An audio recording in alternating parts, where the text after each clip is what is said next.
य आत्मदा बलदा यस्य विश्व उपासते प्रशिशं यस्य देवाः यस्य छायामृतं यस्य मृत्युः कस्मै देवाय हविषा विधेम।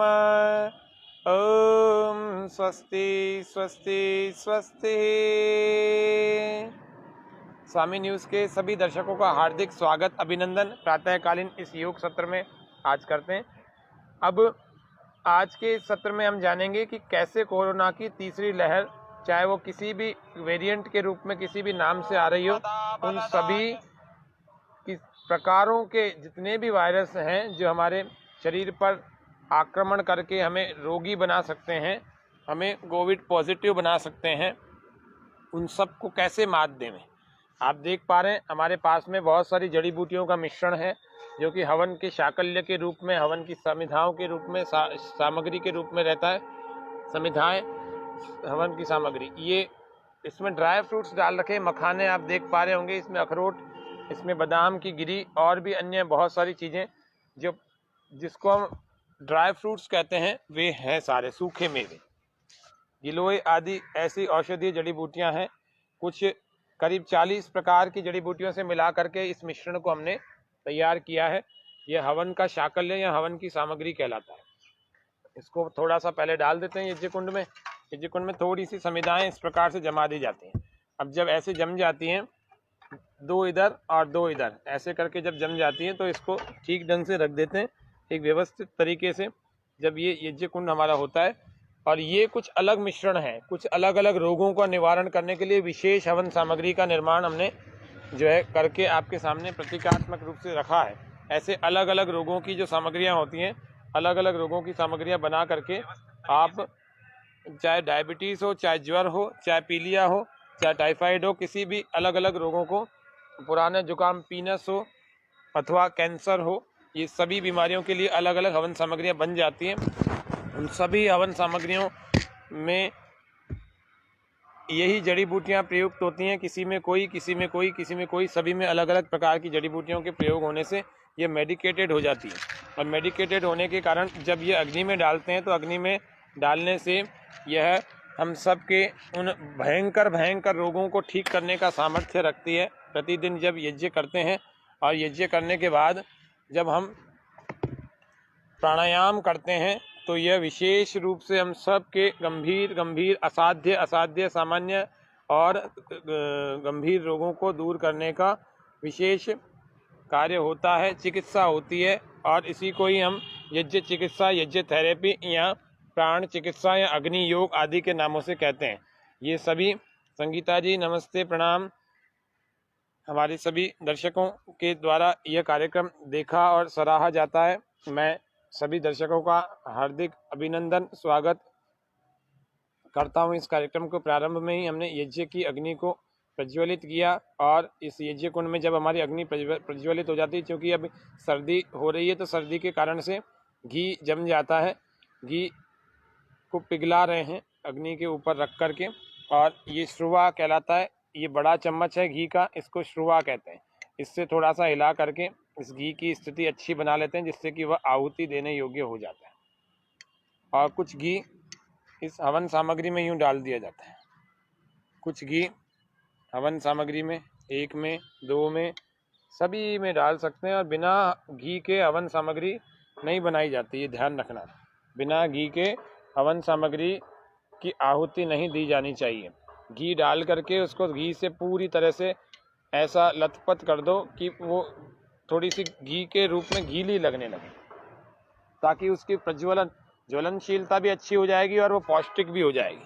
तो ये हवन सामग्री को घी से पूरा भर करके अच्छा बना देते हैं। अभी प्रतीकात्मक रूप से छोटी सी हमारे पास में प्लेट है, उस प्लेट में हम घी को डाल देते हैं, जिससे कि यज्ञ की सामग्री विशेष गुण करे, विशेष द्रव्यों के प्रसारण के लिए और अधिक ये प्रभावी हो जाए। हवन की सामग्री सभी प्रकार की जड़ी बूटियाँ जो वन उपवनों में भी और हमारे आसपास में भी पाई जाती हैं, उनसे मिला करके बनाई जाती हैं। इससे हमने यज्ञ को प्रारंभ किया है। कुछ समिधाओं को हम लगाएं, कुछ घी की हम आहुति देवें। यह समिधाएं घी आम की, पीपल की हो सकती हैं, कोई सी भी आप आम में से, पीपल में से, बड़, गूलर आदि डाक की भी समिधाएं आप दे सकते हैं। उन समिधाओं में ऑक्सीजन ज़्यादा होता है, वे समिधाएं अच्छे ईंधन के रूप में प्रयुक्त होती हैं।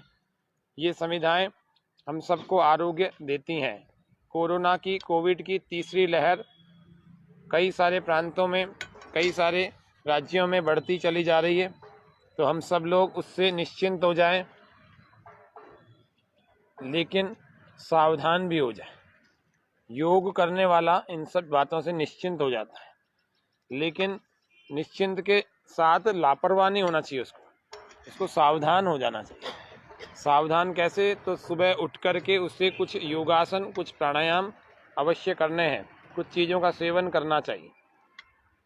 आप कुछ भी सेवन नहीं कर रहे हैं, कुछ भी, तो भी आप कुछ शुद्ध वायु का सेवन अवश्य करें। शुद्ध वायु का सेवन, प्राणायाम नियमित रूप से, केवल घूमना और केवल मॉर्निंग वॉक करना ये पर्याप्त नहीं होता, ध्यान रखना। आज का कार्यक्रम ही हमारा केंद्रित है कि तीसरी लहर से बचने के योग या योग अभ्यास, तीसरी लहर से बचने के लिए, तीसरी लहर को मात देने के लिए योगाभ्यास।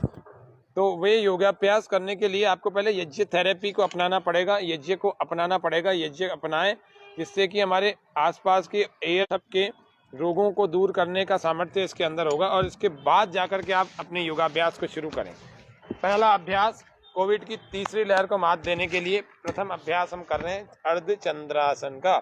तो अर्धचंद्रासन के प्रैक्टिस को हम देख रहे हैं, 3-4 प्रकार से हम कर रहे हैं। फिर अर्ध उष्ट्रासन, फिर पूर्ण उष्ट्रासन आदि के रूप में करेंगे। जिनको थायराइड है, जिनको रीढ़ की हड्डी की छोटी मोटी समस्याएं हैं, जिनको कमर दर्द है, उनके लिए भी यह उपयोगी आसन है। चल रहे हैं। सबसे पहला हाथों को पीछे बांध लेंगे, श्वास को, हाथों को पीछे बांध करके कुछ इस प्रकार से ऐसे बना लें, ऐसा श्वास पूरा भर के, पैरों को ऐसे रखें, श्वास पूरा भर के धीरे धीरे पीछे की तरफ ऐसे झुकें।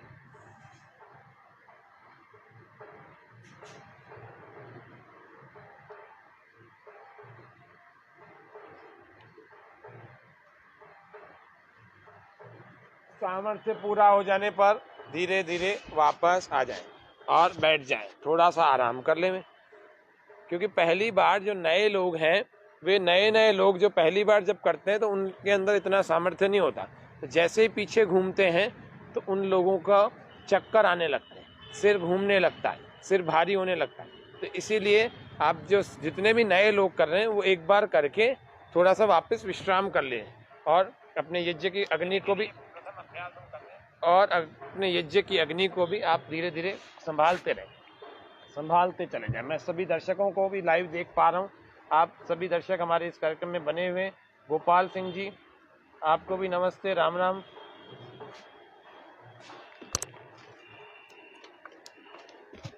यज्ञ की अग्नि हम सबके जीवन में प्रेरणा देती है कि जैसे ये ऊपर उठ रही है, ऐसे ही हमें जीवन में ऊपर उठना चाहिए। अधोगामी नहीं, ऊर्ध्वगामी होना चाहिए, ऊर्ध्व रेता होना चाहिए। और ऊर्ध्व रेतस होने के जितने भी अभ्यास हैं संसार में वो सारे करने चाहिए। अधोगति वाले, अधो रेता वाले नहीं करने चाहिए कोई भी अभ्यास। हम सबको इस जीवन में यह सीख लेनी चाहिए कि हम सभी ऊपर बढ़ने वाले हों, हम कभी नीचे गिरने वाले नहीं होंगे। ऐसे कार्य भी हमें नहीं करने चाहिए जो हमें नीचे गिराएं। अब अर्धचंद्रासन का अभ्यास अभी हमने सीखा। अर्धचंद्रासन के अभ्यास को एक बार फिर कर लेते हैं। कैसे? ऐसे यूं पकड़ लीजिए, यूं पकड़, दोनों को पकड़, श्वास पूरा भरें और पूरा भरने के बाद धीरे धीरे पीछे जाएं, श्वास पूरा अंदर रोक कर रखें।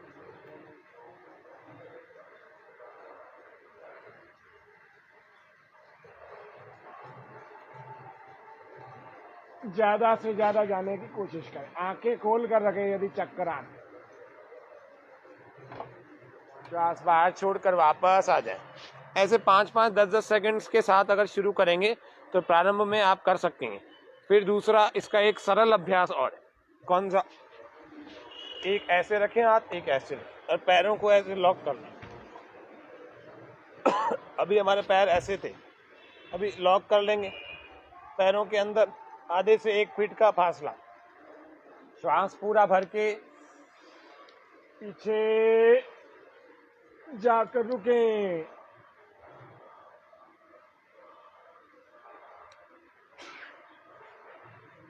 ये हमारे लंग्स को मजबूत बनाएगा, वक्ष को, गले को, सबको मजबूत बना देगा। श्वास फिर से भर के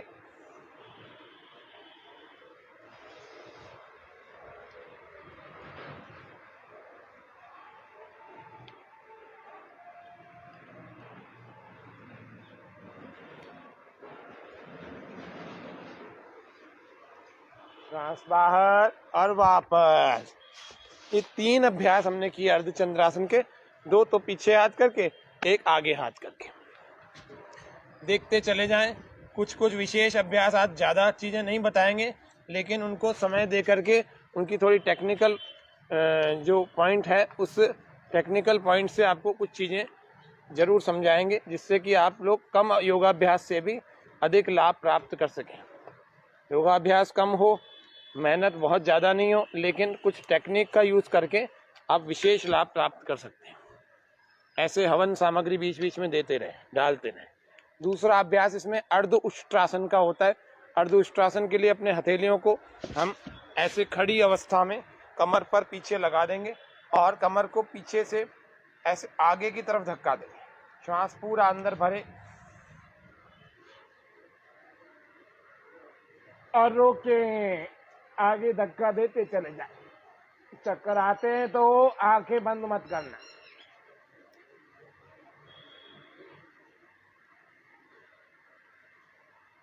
श्वास बाहर, वापस आ जाए। ये अर्ध उष्ट्रासन का अभ्यास हमने किया। अभी हम करेंगे पूर्ण उष्ट्रासन का, यानी कि उष्ट्रासन का पूरा अभ्यास, जिसमें दोनों हाथ पीछे एड़ी पर चले जाएं और एड़ी पर रुक जाएं। यह ईंधन जैसे यज्ञ की अग्नि में देते हैं, ऐसे ही योग का ईंधन अपने जीवन को, अपने शरीर को हमें देना चाहिए। योग रूपी ईंधन अपने नाभि में रोज यदि देशी गाय का घी 5 बूंदे रात को डालकर सोएंगे तो हम सब ज़्यादा इम्यूनिटी वाले होंगे। तीसरा अभ्यास हम जो कर रहे हैं पूर्ण उष्ट्रासन है। इसको दोनों तरह से, 4 तरह से किया जाता है। एक में तो पैरों के लॉक खोल के रखते हैं, एक में पैरों के लॉक ऐसे लगा के रखते हैं, तीसरे में श्वास अंदर भर के करते हैं, चौथे में श्वास बाहर छोड़ के करते हैं। अभी कोविड से बचना है तो हमें श्वास अंदर भर के करना है। श्वास पूरा अंदर भरे, पैरों को लॉक करें। श्वास पूरा अंदर भरे, एक हाथ ऐसे पीछे, दूसरा हाथ ऐसे पीछे एड़ी पर लगाएं और गोल गोल ऐसे घूमने का प्रयास।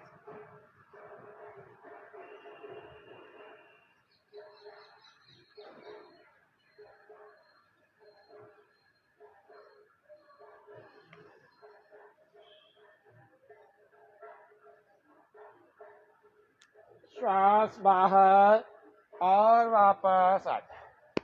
इसी अभ्यास को पैरों के लॉक को खोल के करते हैं। ये लॉक खुल गया। लॉक खोलने का मतलब है ऐसे पैरों को सीधा कर लिया। लॉक लगाने का मतलब है ऐसे लॉक लगा। ऐसे हमें करना चाहिए, जिससे कि हमें दोनों में से किसी में भी सुविधा हो, वैसा ही करना चाहिए। ये उष्ट्रासन का अभ्यास हम देख रहे थे। इसी में अब दोनों पैरों के लॉक खोल करके हम करेंगे। श्वास पूरा भरे, अंदर रोके,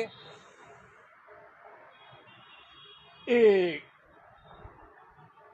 2, पूरा पीछे घूमे। ऐसे नहीं करना कि यूं झुक जाओ, झुकना नहीं, सीधे होकर के मुड़ना।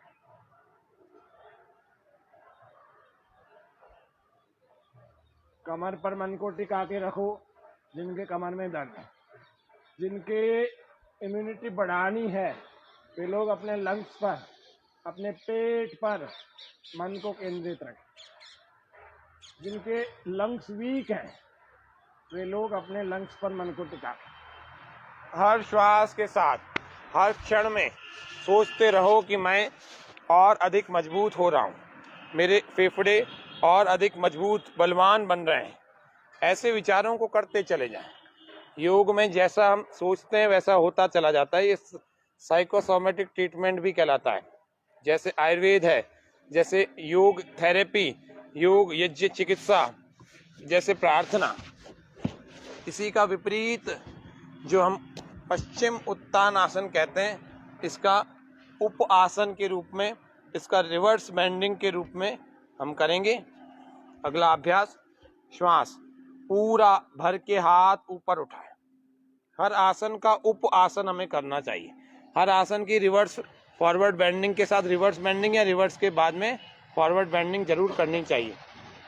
श्वास पूरा भरें और श्वास पूरा बाहर, ऐसा रोक लेंगे। अंगूठा पकड़ लेंगे और अंगूठा पकड़ने के बाद श्वास पूरा बाहर और धीरे धीरे आगे झुकने की कोशिश करें। झुक भी इतना जाएं कि ये सिर घुटनों के थोड़ा आगे की तरफ लग जाए, कोहनियाँ जमीन से लग जाए और घुटने मुड़े नहीं। फिर से देख रहे हैं, श्वास भर के हाथ ऊपर साइड से और श्वास पूरा बाहर, श्वास पूरा बाहर, पेट खाली करके अंदर की तरफ पिचका देंगे और ऐसे आगे लगाएंगे, ऐसे लगाएं, पूरा लगा देंगे ऐसे।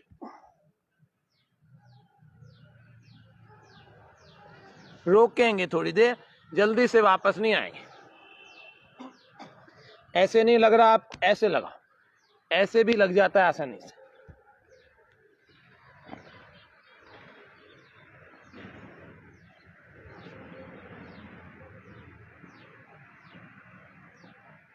श्वास बाहर यदि ज़्यादा देर तक नहीं रोक सकते हैं तो फिर हमें क्या करना चाहिए, श्वासें सामान्य कर लेनी चाहिए, लेकिन पोस्चर बराबर बना के रखो। पोस्चर को छोड़ना नहीं, अपना आसन जरूर बराबर ऐसे ही लगा के रखो, आसन को नहीं हटाना। फिर से कर रहे हैं पश्चिम उत्तान आसन। जैसे 5-7 बार हमने अभी उष्ट्रासन पीछे बैक बेंडिंग वाले किए, अभी फॉरवर्ड बेंडिंग वाले, तो 5-7 बार कर ले। श्वास बाहर और ऐसे पकड़कर आगे झुकें, रुकें वहीं।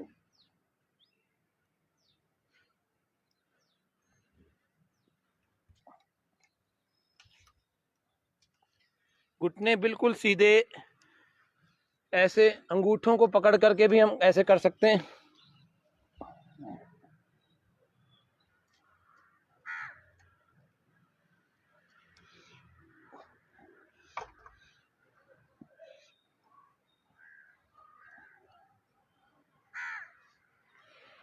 ऐसे आधा आधा 1-1 मिनट तक हम करें और योग करके निश्चिंत हो जाएं, प्रसन्न हो जाएं। योग करें, अपने शरीर से निश्चिंत, अपने शरीर को निर्विकार कर लें और पवित्र कर लें। फिर से एक बार और कर लेते हैं। श्वास बाहर और धीरे धीरे आगे की तरफ ऐसे स्लोली झुकें। कमर दर्द वाले मत झुकना।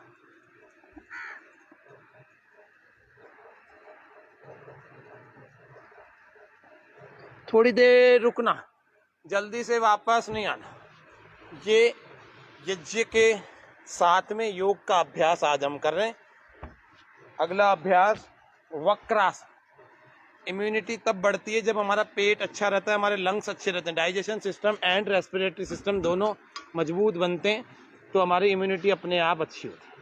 हमारी इम्यूनिटी स्प्लीन में रहती है, हमारी इम्यूनिटी हमारी इंटेस्टाइन में रहती है, हमारी इम्यूनिटी हमारे लंग्स में रहती है, हार्ट में रहती है। ये सब अंगों में हमारी इम्यूनिटी रहती है।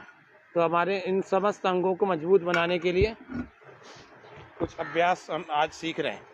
योग पूर्वक यज्ञ या यज्ञ पूर्वक योग, योग थेरेपी या यज्ञ थेरेपी, यज्ञपैथी या योगपैथी। एक पैर को आपने यूं घुटने से मोड़ दिया, दोनों हाथों को ऐसे पीछे रखा, कोहनी हमारे को ऐसे छूती हुई, लेफ्ट वाला हैंड उठाया, राइट को बेंड कर रखा है, लेफ्ट हैंड ऊपर उठाया। इसको ऐसे बेंड करना कि ये बीच में गैप नहीं रहना चाहिए, ऐसे अंदर की तरफ बेंड करना। लेफ्ट हैंड को बेंड उठा करके ऐसे अंदर की तरफ से लाएं और कोहनी से इस घुटने को यूं थोड़ा सा दबाएं और यहाँ से यूं पकड़ लें और धीरे धीरे श्वास पूरा बाहर और पीछे घूम जाएं, वहीं रुकें। पेट पूरा खाली, पिचका हुआ, अंदर की तरफ गया हुआ। योग करने वाला व्यक्ति नैतिक मूल्यों का भी पालन करने लगता है। मॉरल वैल्यूज के आधार पर भी वो खरा निकलता है, खरा उतरता है। योग, यज्ञ, वेद, प्राकृतिक चिकित्सा, भजन, एक्यूप्रेशर, पंचकर्म, आयुर्वेद, षटकर्म और ध्यान, समाधि, धारणा, ये सब हम सब को करके अपने शरीर को, अपने मन को, अपनी बुद्धि को, अपनी आत्मा को बहुत अधिक उत्तम बना देना है। ये प्रत्येक दिन करने के अभ्यास हैं। इनसे हमारा पूरा तन रूपांतरित हो जाता है। फिर लेफ्ट वाले को हमने मोड़ लिया। लेफ्ट को जैसे मोड़ा तो राइट वाला हैंड ऊपर, दायां हाथ ऊपर और ऐसे अंदर से ले गए। बायां वाला हाथ ऐसे पीछे लगाया कि कोहनी हमारे कमर से छू रही, और दायां हाथ ऊपर ऐसे अंदर से ले गए और इसको ऐसे दबा करके पूरी तरह से श्वास पूरा बाहर और पीछे घूम जाए। ये वक्रासन है। डायबिटीज वालों के लिए बड़ा गजब का आसन है, बहुत मज़ेदार, बड़ा उपयोगी, बड़ा लाभकारी आसन है। डायबिटीज वाले जितने भी हैं वो इस आसन को पूरा 1 मिनट तक कम से कम रोकने की कोशिश किया करें। और जिनको जल्दी ज़्यादा डायबिटीज रहती है वे लोग इसमें कपालभाति भी किया करें।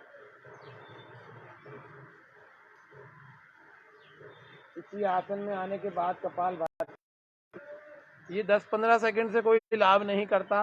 कहीं आप सोचो कि 10-15 सेकंड करने से हमारे बीमारी में फ़ायदा पड़ेगा, तो नहीं पड़ेगा। वो केवल बॉडी फ्लेक्सिबल करेगा। रोगों को ठीक करने के लिए तो विशेष अभ्यास चाहिए, लंबा अभ्यास चाहिए। अगला अभ्यास हम देख रहे हैं। अगला यह है, हमारे पूरे शरीर को टोन्ड करता है, इसकी मांसपेशियों को टोन्ड करता है। हमारी कमर, हमारी पीठ, हमारे मन, हमारा मस्तिष्क और हमारे फेफड़े, हमारे वक्षस्थल, हमारे और पीछे की तरफ घूम जाए। पीछे देखें, पूरा शरीर खींच कर रखें, श्वास बाहर रोक कर रखें। यदि ज़्यादा जोर लग रहा है तो इस कोहनी से भी थोड़ा और इस ऊपर के भाग से यहाँ से लॉक करें।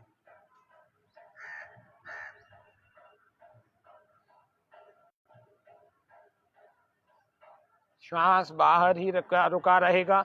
प्रयास करें। यदि श्वास नहीं रोक सकते तो श्वासें सामान्य करके पोस्चर वैसा का वैसा बना के रखें। इस आकार में, इस आसन में परिवर्तन नहीं करना, आसन वैसा ही रखना।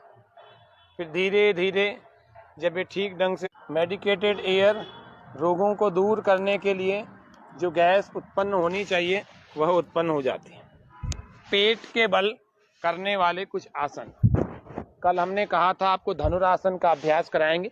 लंग्स को मजबूत बनाना है तो धनुरासन का और भुजंग आसन का लंबा अभ्यास, व्यायाम वाला अभ्यास करना चाहिए। रुमाल अपने पास रखें। यदि आपको कभी पसीना अधिक आता है तो उसको तुरंत पहुंचना भी चाहिए। कर रहे हैं सबसे पहला अभ्यास भुजंग आसन के व्यायाम का। दोनों हाथों को इस प्रकार से रखें, श्वास पूरा भर के, पैरों को खींच कर रखें, श्वास पूरा भर के ऊपर उठाएं, धीरे धीरे उठाएं, पूरा उठाएं। पैर नीचे से खींच कर रखें, नीचे का पोर्शन नीचे से खींचा हुआ, ऊपर का ऊपर से ऐसे पूरा खींचें और श्वास बाहर वापस आ जाए। लगातार करें और व्यायाम पूर्वक करें 20 बार। पूरा श्वास भर के ऊपर, पूरा श्वास छोड़कर नीचे। लेकिन हाई ब्लड प्रेशर वाले ऐसे तेज मत कर लेना। फिर से कर रहे हैं। दर्शक हमारे लाइव बने हुए, कमेंट्स भी आप कर सकते हैं। यदि इस लाइव में जैसे और दर्शक कर रहे हैं इसी तरह से और नए दर्शक भी कर सकते हैं। आप सभी का इस योग व स्वास्थ्य के कार्यक्रम में जो स्वामी न्यूज़ के इस फेसबुक पेज पर लाइव चलता है, प्रतिदिन चलता है, इसमें हार्दिक स्वागत है। आज 210वां एपिसोड है। श्वास पूरा भर के ऊपर, श्वास पूरा छोड़ के नीचे 20 बार करना, 20 बार।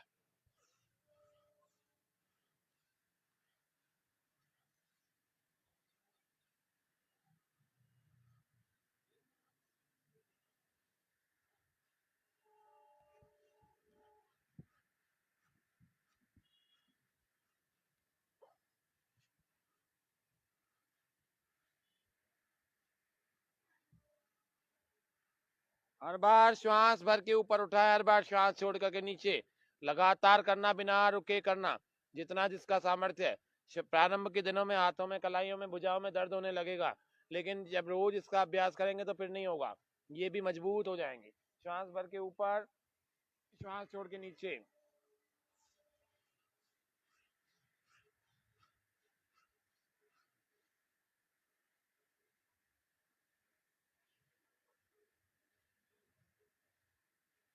ऐसा रोज करना चाहिए। दूसरा है इसका अभ्यास, जिसको हम पूर्ण भुजंग आसन कहते हैं, उसका भी व्यायाम होता है, उस व्यायाम को भी करना। उस व्यायाम को करने से लंग्स हमारे बहुत मजबूत हो जाएंगे, और लंग्स जिसके मजबूत, उसके सामने तीसरी लहर आए चाहे चौथी लहर आए, कोई घबराने की आवश्यकता नहीं है।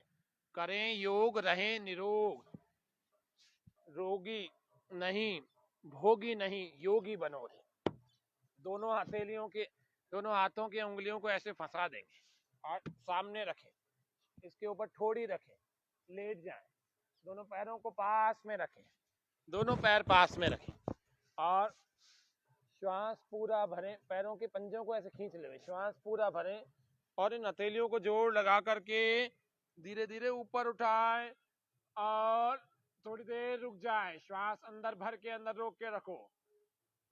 योगी बनो, योगी बनो, योगी बनो रे। भोगी नहीं, रोगी नहीं, योगी बनो रे। कोहनियां बिल्कुल सीधी रखो। योगी बनो, योगी बनो, योगी बनो रे। भोगी नहीं, रोगी नहीं, योगी बनो रे।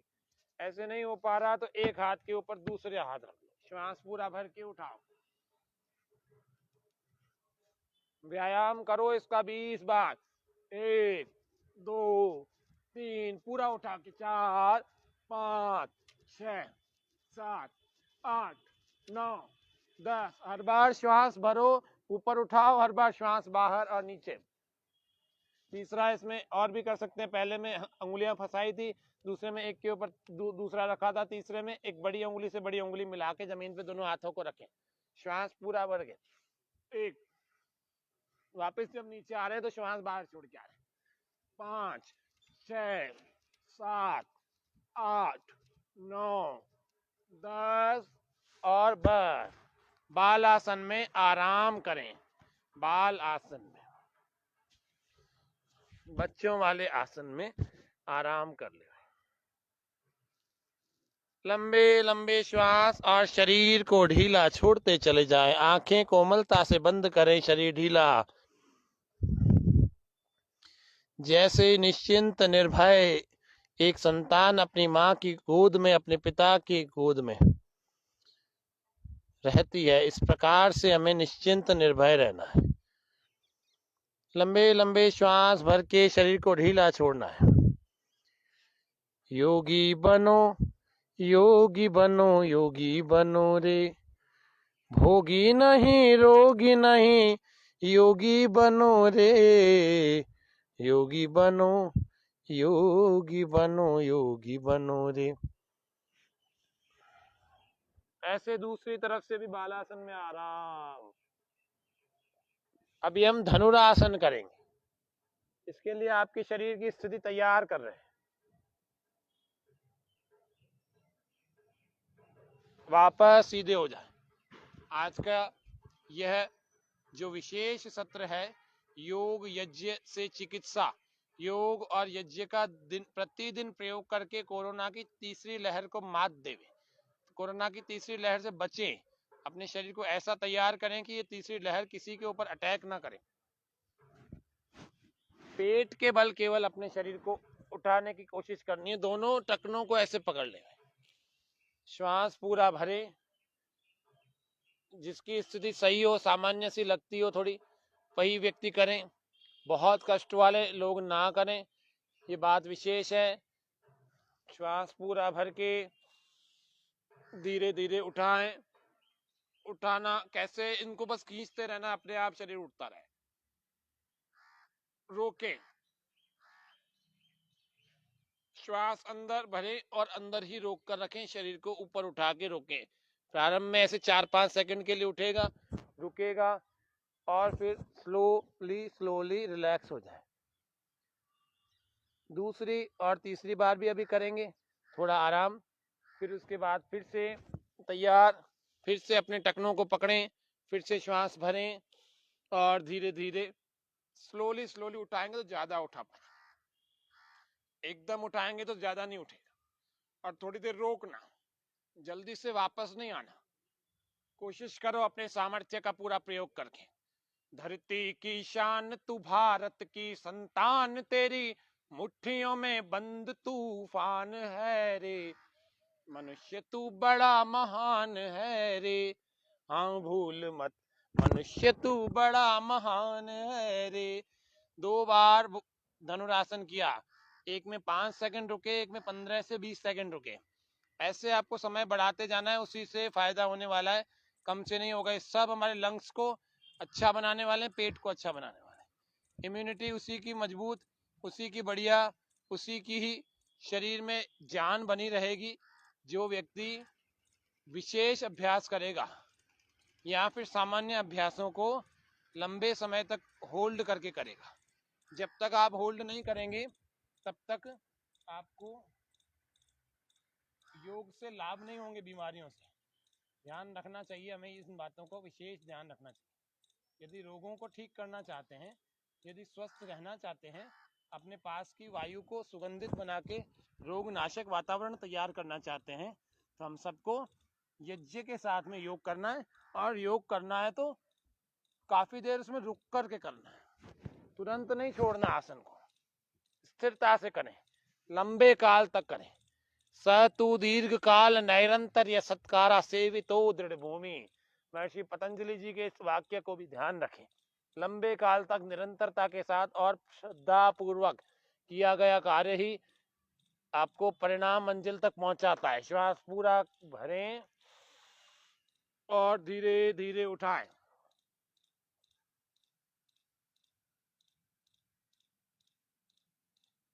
और रोकें। सावधान सतर्क होकर अधिक से अधिक उठाने का प्रयास करें।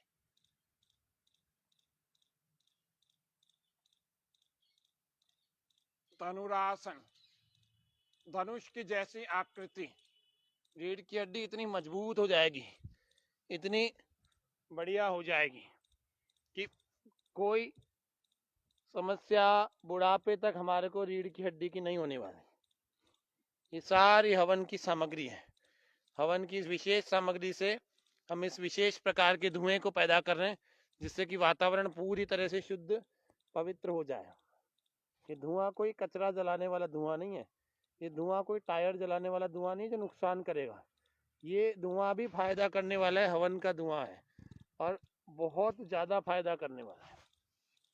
अब हम पेट के बल के अभ्यासों को बदलकर अब हम पीठ के बल के अभ्यासों को करते हैं।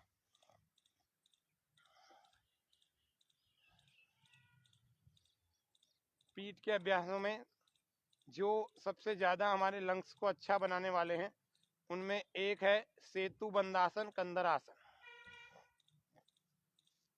और फिर बाद में पेट को अच्छा बना। 3 ही कुल आसन देख रहे हैं, बहुत सारे नहीं देख रहे हैं तो बहुत सारे, लेकिन हम 3 देखेंगे आज के कार्यक्रम में, ताकि आपको कम चीजें बताएंगे तो आप पूरी कर पाएंगे, लंबे समय तक कर पाएंगे।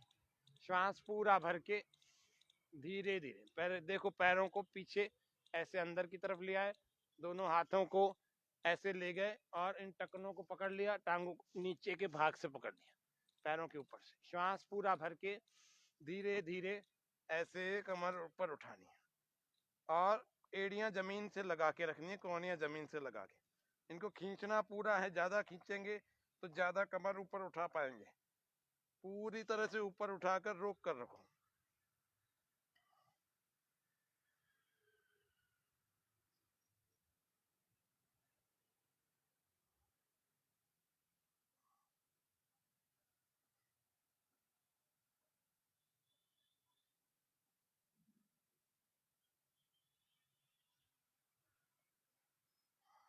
श्वास बाहर और वापस आ जाओ। जिनके नस नाड़ियों की समस्या है, जिन महिलाओं पुरुषों के बहुत समस्या है अपने प्रजनन संबंधी रोग हैं, सेक्सुअल डिसऑर्डर्स हैं, उन लोगों को भी यह आसन विशेष रूप से करना चाहिए। पेट से निचले समस्त भाग में कहीं कमजोरी है, कहीं दुर्बलता है, कोई डिसऑर्डर हो गया है, कोई इम्बैलेंस है, या फिर कोई रोग हो गया है, डिजीज हो गई, उन सब को दूर करने के लिए ये बहुत अच्छा आसन है। जैसे प्राणायामों में बाह्य प्राणायाम होता है, आसनों में सर्वांग आसन, शीर्षासन होता है, इसी प्रकार से उनके अलावा यह आसन भी इसमें उपयोगी है महिलाओं पुरुषों की विशेष समस्याओं के लिए। श्वास पूरा भरे फिर से एक बार।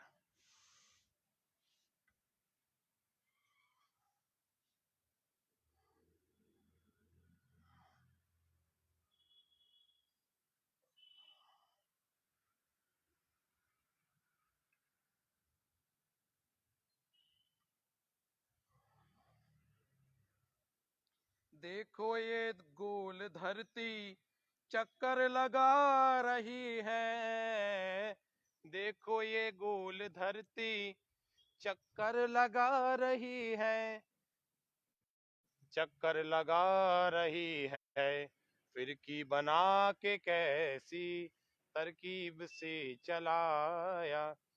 देखो ये गोल धरती चक्कर लगा रही है। पाद वृत्तासन दाएं पैर से करें, गोल गोल घुमाएं। चक्कर लगा रही है, चक्कर लगा रही है, फिरकी बना के कैसी तरकीब से घुमाया। हाँ, फिरकी बना के कैसी तरकीब से घुमाया। कण कण में जो रमा है समाया, कण कण में जो रमा है हर दिल में है समाया। उसकी उपासना ही कर्तव्य है बताया। साइकिलिंग, ये ट्रेडमिल पर साइकिलिंग उतना लाभ नहीं करती जितना आपको ये वाली करेगी। इसको लंबे समय कर लिया करो। लंबे श्वास भरें और छोड़ें, पूरा पीछे तक लाएं और पूरा आगे तक लाएं। लंबे श्वास और प्रश्वास के साथ। थकना मना है, रुकना मना है। अपने पेट को पूरा गर्म कर लें।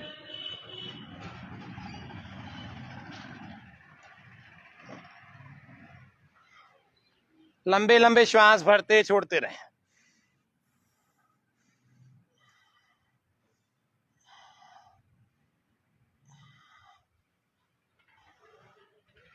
यज्ञ पूर्वक योग, योग पूर्वक यज्ञ।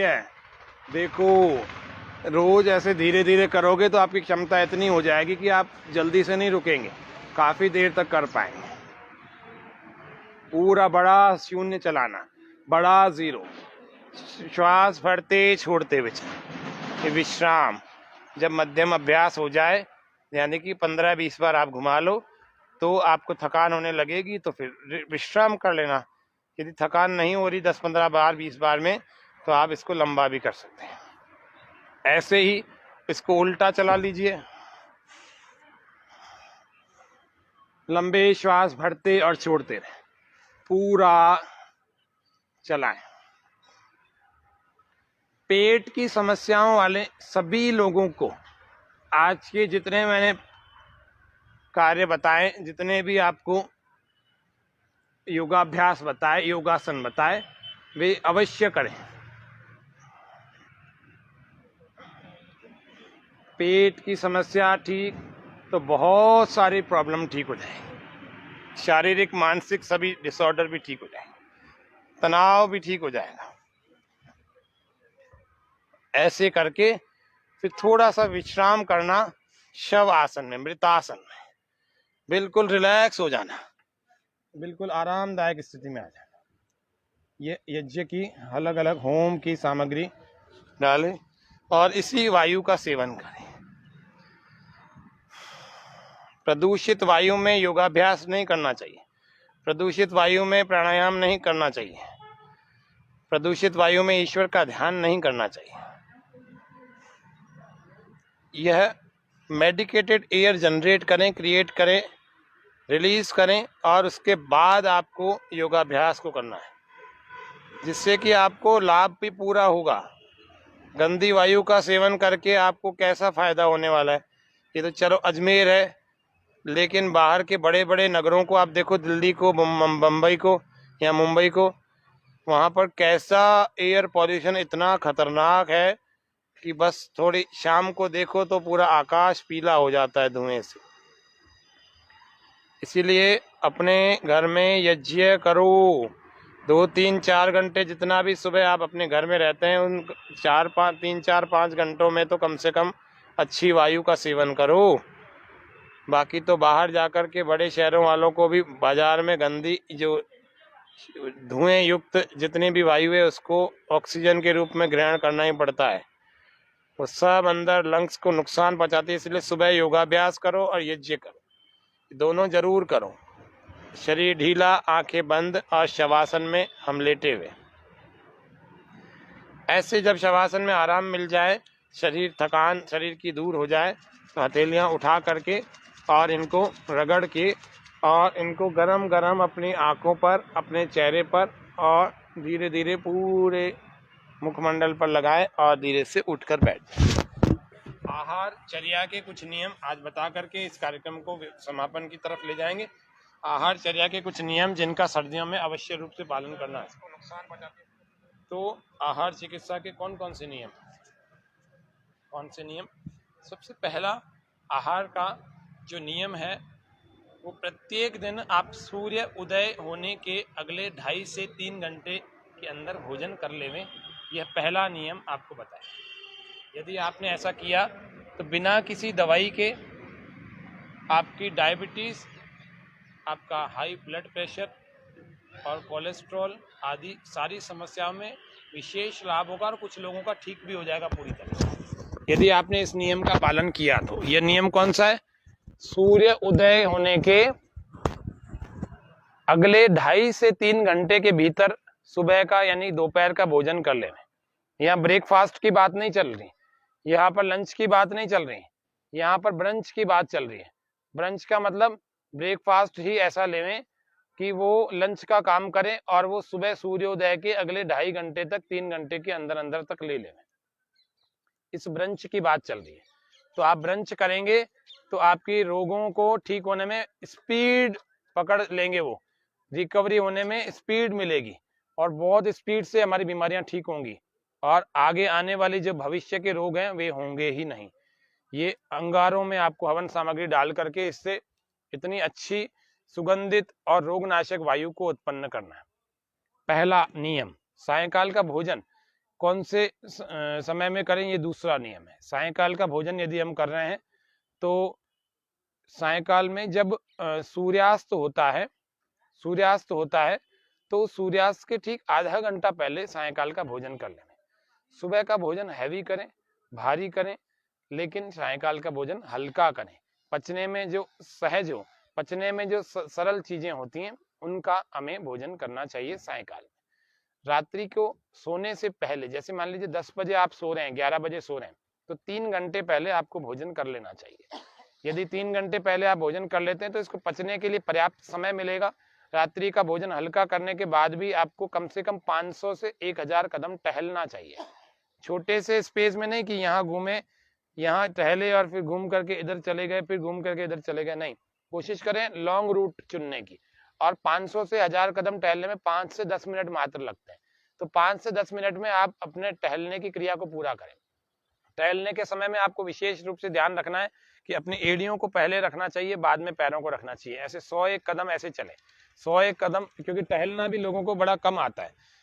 ऐसे रखें, ऐसे रखें, ऐसे रखें, ऐसे कुछ इस प्रकार से पैरों को रखेंगे तो जाकर के हमारा भोजन जो है थोड़ा धीरे धीरे नीचे की तरफ उतरता है, बढ़िया हाथ में पचने में सहायता मिलती है, पाचन क्रिया थोड़ी और सक्रिय होती है। फिर 100 कदमों के बाद सामान्य रूप से जैसे टहल रहे हैं उस दौरान कोई इलेक्ट्रॉनिक गैजेट अपने पास ना रखें, उस दौरान किसी से बात ना करें, केवल विचार यही करें कि मेरा भोजन अच्छे ढंग से डाइजेस्ट होने की प्रक्रिया में चल रहा है और धीरे धीरे करके पच रहा है। वो टहलने के समय आपको ऐसा विचार करना चाहिए।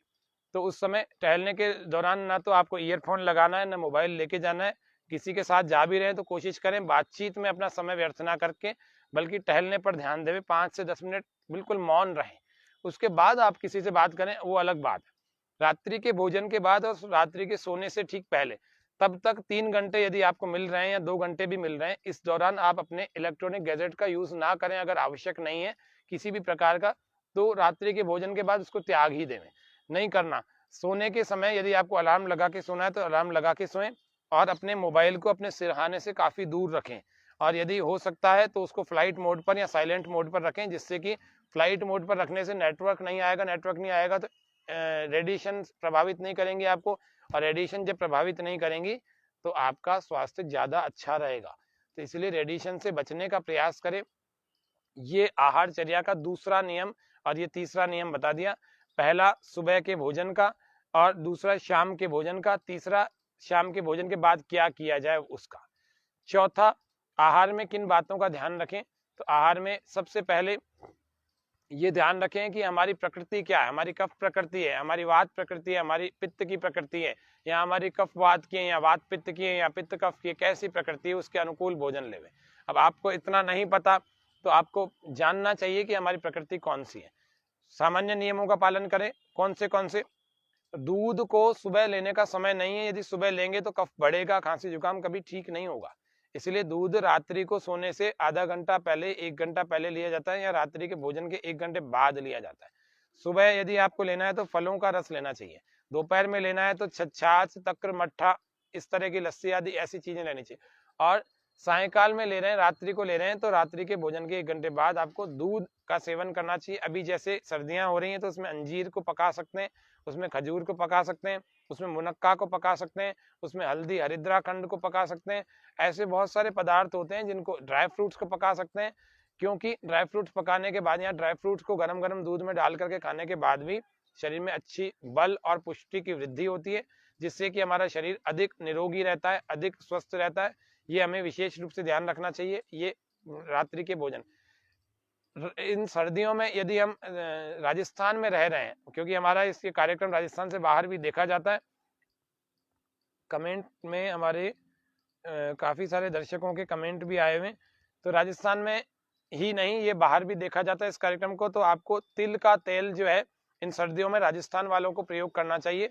इस पूरे इस सीजन में तिल का तेल ले सकते हैं, सबसे बेस्ट होता है भोजन में जो भी आप ले रहे हैं। और वो घानी का हो, या रिफाइंड, डबल रिफाइंड अथवा ट्रिपल रिफाइंड नहीं होना चाहिए। हैंडली रिफाइंड यानी कि, या फिर घानी का तेल हो, वो ज्यादा ठीक रहता है। सुबह व्यायाम करें, सारी चिकनाहट हजम हो जाएगी, किसी प्रकार से कोई हार्ट पर कोलेस्ट्रॉल जमने की और यहाँ चढ़ने की या फिर डिपॉजिट होने की कोई बात ही नहीं होगी। सुबह जो योगासन आपको आज बताए वे करें, प्राणायाम करें, कपाल भाती आदि का अभ्यास किसी अच्छे योग शिक्षक के निर्देशन में बैठ करके करें, अथवा आपको ये जो कार्यक्रम बता रहे हैं रोज आप करेंगे तो मैं आपको खूब सावधानियां बताता रहता हूँ, तो उनको भी ध्यान में रख करके यदि आप करें, निश्चित रूप से आपको लाभ होगा। रिफाइंड तेल का यूज नहीं करना चाहिए। सफेद चीनी के प्रयोग से बचें। सफेद चीनी बहुत सारा नुकसान करती है। हमारे सारे कैल्शियम जो पार्ट है हमारे अंदर, कैल्शियम कंटेंट है, उसको मूत्र के जरिए निकाल करके बाहर फेंक देती है। और जब भी कैल्शियम कंटेंट हमारे शरीर में कम हो जाता है तो हमारी त्वचा पीली पड़ने लग जाती है, हमारी हड्डियां आवाज करने लग जाती है, हमारे को हड्डियों में दर्द होने लगता है, लंबे समय तक एक आसन में बैठ नहीं पाते हैं, बिना सहारा लिए उठ नहीं पाते हैं। ऐसे उठते हैं, उठने में भी यूं उठते हैं। उठना कैसे चाहिए? बिना सहारे के, अपने पैरों का सहारा केवल और किसी का नहीं। बिना सहारे के जवानी में, बिना सहारे के बुढ़ापे में उठना चाहिए। अभी तो जवानी में भी लोग बुढ़ापे का आनंद ले रहे हैं और सहारा लेकर के उठते हैं। ऐसे ऐसे उठते हैं, ऐसे उठते हैं, बड़ी मुश्किलों से उठते हैं। इसीलिए हमें बिना सहारे के, घुटनों पर भी हाथ नहीं लगाना, डायरेक्ट ऐसे उठना, एक झटके में, और डायरेक्ट ऐसे बैठने का अभ्यास। वो कब रहेगा? जब रोज आप अभ्यंग करेंगे। सर्दियों में एक ऋतुचर्या का पालन करें। जैसे तेल है या फिर घी है, ये घी है, जैसे इस घी को मैं ले लेता हूं और इस घी की ऐसे अपने भुजाओं में ऐसे मसाज कर लेता हूँ। ऐसे घी को पिलाएं। जो कमजोर लोग हैं, जिनके शरीर में दर्द बहुत है, जिनको स्किन डिजीज है, या फिर जैतून का तेल बाजार में मिल जाता है, या फिर सरसों का तेल, कोई सा भी एक पदार्थ लेवें और उसकी मसाज करें खूब, और पूरे शरीर पर मसाज कर लें। पूरे शरीर पर मसाज करने के बाद आप योगासन करें, प्राणायाम करें। जवान है तो दंड बैठकों का अभ्यास करें। दंड बैठकों का अभ्यास आपको उस दिन आए दिन आपको बताते रहते हैं। दंड बैठकों के अभ्यास में श्वास पूरा भर के 1 2 3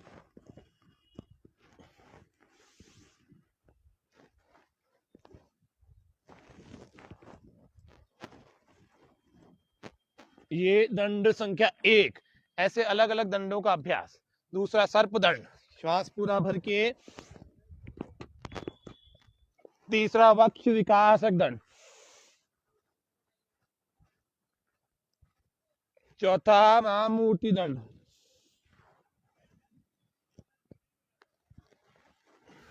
पांचवा हनुमान दंड। छठा पार्श्व। सातवां वृश्चिक। आठवां वृश्चिक। नौवां चक्र दंड और 10वां पलट दंड। 11वां शेर दंड और 12वां मिश्र दंड। ऐसे ही बैठकें, अलग अलग दंड बैठकों का अभ्यास जवान है तो करें। लंबे श्वास, फिर प्राणायाम करें भस्त्रिका, और आज जो आसन बताए थे वो जरूर करें। इस तरह से रोज का आपको वर्कआउट करना चाहिए तो सारी चिकनाई अंदर तक उतरेगी, शरीर में ताकत मिलेगी। जो मोटे हैं वो बैलेंस हो जाएंगे, जो पतले हैं वो भी बैलेंस हो जाएंगे। मोटों का वजन घटेगा, पतलों का वजन बढ़ेगा। ऐसे आपको करना है। अभ्यंग एक तेल की मालिश अकेली ऐसी है जो सबको बैलेंस कर देती है। तो आपको सर्दियों में जरूर अभ्यंग करना चाहिए। अभ्यंग का मतलब ही होता है शरीर में तेल की मालिश करना। फिर व्यायाम करें, जो अभी बताया पारंपरिक व्यायाम है।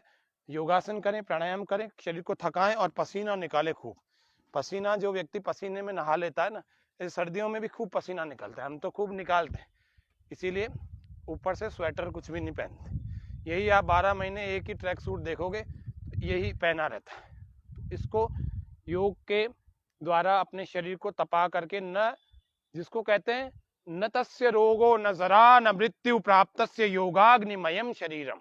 जो व्यक्ति योग की अग्नि में अपने शरीर को, अपने जीवन को तपा लेता है, न तस्य रोगो, उसको कोई रोग नहीं होता। यदि रोग हो गया है तो वो ठीक हो जाएगा। न जरा न मृत्यु, उसको वृद्धावस्था कष्ट नहीं देने वाली, या फिर वृद्धावस्था आएगी नहीं, सदा जवान बना रहता है। और न जरा न मृत्यु, कभी रोगों से मरेगा नहीं, बीमारी से नहीं मरेगा। ये बात पक्की है। तो इसीलिए इस वाक्य को हम समझें और अपने जीवन में उतारें। अभ्यंग, नाक में तेल डाले, नासाभ्यंग या नस्य कर्म, या फिर लेट करके 2-2 4-4 बूंदे नाक में डालें। जिनको माइग्रेन पेन है वे लोग बादाम रोगन या बादाम के तेल को 5 से 10 बूंदे इस नाक में, 5 से 10 बूंदे इस नाक में, ऐसे उल्टे लेट करके अपनी गर्दन को ऐसे लटका करके जरूर डाला करें। ऐसे ऐसे लटका दें और इस नाक में डाले, इस नाक में डाले और फिर इसको खींच ले। ऐसे ऐसे रोज माइग्रेन पेन वालों को डाल। जो पढ़ने वाले बच्चे हैं या ऑफिस में काम करने वाले लोग हैं, उन सब को भी अपने नाक में और अपने सिर के इस तरफ बादाम के तेल की मसाज करनी चाहिए। और बादाम को पीस करके, काली मिर्च को, सौंफ को, खसखस को और मिश्री को, ये 5 चीजों को पीस करके इनका एक पाउडर बना करके रोज 1 चम्मच दूध के साथ लेना चाहिए। ये बहुत गजब की पुष्टिदायक एक चूर्ण बता दिया आपको। ये बच्चों को भी देना चाहिए, बड़ों को भी लेना चाहिए। और कुछ भी नहीं खा पा रहे तो ये जो आराम से सब लोग कर सकते हैं। इसके अलावा ये चूर्ण किस काम में आता है? पुरानी खांसी अगर किसी को हो गई है, ठीक नहीं हो रही है, तो इस चूर्ण को 2 महीने तक दीजिए उसको दूध के साथ। आगे भी दीजिए, उसका नुकसान नहीं होगा, लेकिन ये 2 महीने तक देंगे तो निश्चित रूप से ऐसा गजब का ठीक हो जाएगा। वो किसी दवाई से ठीक नहीं हो रहा हो, वो इस चूर्ण के प्रतिदिन के सेवन से ठीक हो जाएगा। प्राणायाम भी कराना है उसको। तो ये कुछ आहारचर्या के सामान्य से कुछ नियम बताएं। भोजन करने से ठीक पहले आप हाथ धोते हैं, आपको पैर भी धोने चाहिए। आप भोजन की ठीक बाद केवल हाथ धोते हैं तो केवल हाथ ही धोने चाहिए, लेकिन उसके बाद पैर नहीं धोने चाहिए, ये ध्यान रखना है। भोजन के ठीक पहले पैर धोने से हमारी जठराग्नि तेज हो जाती है। 1 घूंट पानी पीने से जठराग्नि तेज हो जाती है। उसके बाद भोजन करें। भोजन के आधा घंटा पहले तक पानी पी ले, तुरंत नहीं पिए। ऐसे नहीं कि अभी हमने 1 गिलास पानी पिया और अभी के अभी भोजन कर रहे हैं, ये बिल्कुल नहीं। एसिडिटी और गैस जिंदगी भर पीछा नहीं छोड़ेगी। भोजन के तुरंत बाद पानी ना पिए, ये ध्यान रखना। पीना भी है तो 1 घूंट पी सकते हैं, बाकी पौन घंटा इंतजार करें, पौन घंटे के बाद पानी पिएं। ठंडा पानी ना पिएं, कोशिश करें गुनगुना सर्दियां हैं, सामान्य जल जो शरीर के तापमान से मिलता जुलता है वैसा पानी लें। ये आपको भोजन के कुछ सामान्य नियम हैं। शौच के जाने के बाद आप हाथ धोते हैं, साथ में आपको पैर भी धोने चाहिए, मुंह भी धोना चाहिए और एक कुल्ला भी कर लेना चाहिए। भोजन यदि कर रहे हैं तो भोजन से ठीक पहले नहाया हुआ हो तो वो कितनी देर का गैप होना चाहिए, तो नहा के अगर आ गए आपको 25 मिनट से लेकर आधे घंटे का गैप रखना चाहिए, ताकि शरीर की स्थिति सामान्य हो जाती है, फिर ही भोजन करना चाहिए। ऐसे नहीं कि अभी अभी नहा करके आए, जल्दबाजी में आकर के हमने भोजन करना के लिए बैठ गए, ऐसा नहीं करना। ये भी बड़ा नुकसान, हम ध्यान नहीं रखते, पाचन तंत्र को जिंदगी भर के लिए बिगाड़ देते हैं, ये आपको ध्यान रखना है। और